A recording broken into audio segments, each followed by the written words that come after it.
ஆத்ம வணக்கம்.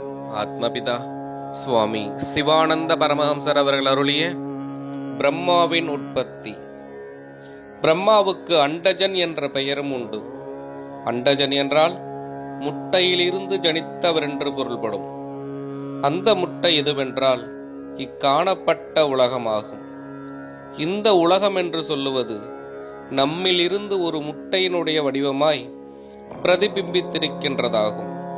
அதற்கு உதாரணம், பூமியில் எங்கிருந்து பார்த்தாலும் நாம் காணுகின்ற ஆகாசம் நானாபாகத்திலும் பூமியோடு தொட்டு இருப்பது போலவும் உருண்டையாய் முட்டையினுடைய வடிவத்திலும் காணப்படுகிறது. அதனுடைய உற்பத்தி தன்னுடைய மனத்தில் இருந்தாகும். அது எவ்விதமென்றால், மனமாகும் சக்தி, அதாகும் விஷ்ணு. அப்பொழுது சக்தியாய் மனமாயிருக்கின்ற விஷ்ணு சுக்கிலமாகும். அந்த சுக்கிலம் நம்முடைய சிரசாயிருக்கின்ற ஆகாயத்தில் தரித்திருக்கின்றதாகும். அந்த ஆகாயத்தில் தரிக்கப்பட்டிருக்கின்ற சுக்கிலமாகும் விஷ்ணு. அந்த விஷ்ணுவாயிருக்கின்ற சுக்கிலம் நம்மிலிருந்து வேறுபடாமல் நம்மிலேயே ஒரு முட்டையினுடைய வடிவத்தில் நீர்க்குமிழியைப் போல் வெளியே தள்ளி இருக்கிறது. அதையும் தாங்கிக் கொண்டாகும் நாம் இருக்கிறோம்.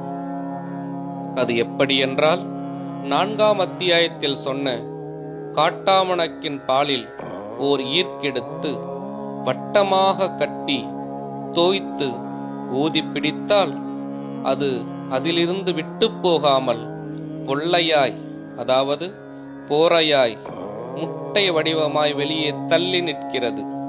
கொஞ்ச நேரத்தில் உடைந்து போகவும் செய்கிறது.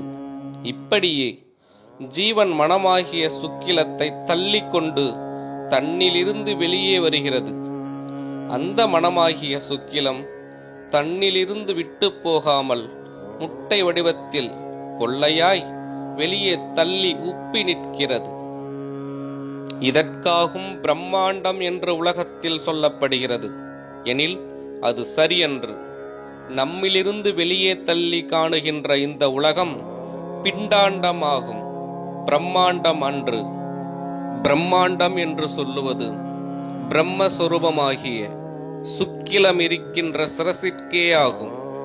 அச்சிரசில் இருந்து மேற்சொன்ன உலகத்தை ஜீவசக்தியாய் பரமாத்மாவாயிருக்கின்ற வாயு, பிரகிருதியாய், அதாவது இயற்கையாயிருக்கின்ற மாயா சொரூபமாய் வெளியில் தள்ளி கொண்டு வந்ததாகும் இக்காணுகின்ற உலகம்.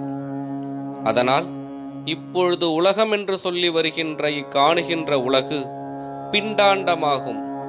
அப்பிண்டாண்டமாயிருக்கின்ற உலகம் பிரம்மாண்டத்திலிருந்து முட்டை வடிவமாய் உற்பத்தியான பொழுது நான் என்கின்ற அகங்காரம் உண்டாயிற்று. இதனால்தான் பிரம்மாவிற்கு அண்டஜன் என்ற பெயர் உண்டானது. அந்த அகங்காரத்திற்காகும் பிரம்மா என்று பெயர். இப்படியாகும் பிரம்மாவினுடைய உற்பத்தி. ஆத்ம வணக்கம்.